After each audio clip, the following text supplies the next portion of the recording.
Bir hadisning mazmuni. Savol. Assalomu alaykum.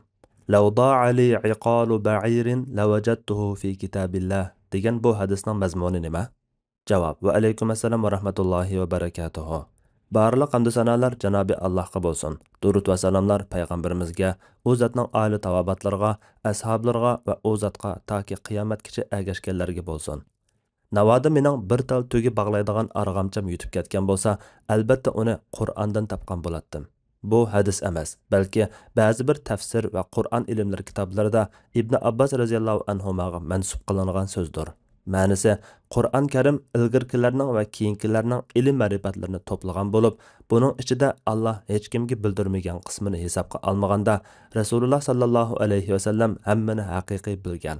Andın bu ilmni sahabi kiramlar miras algan. Şundaq bulğaçqa İbn Abbas radhiyallohu anhuma ashundaq degan.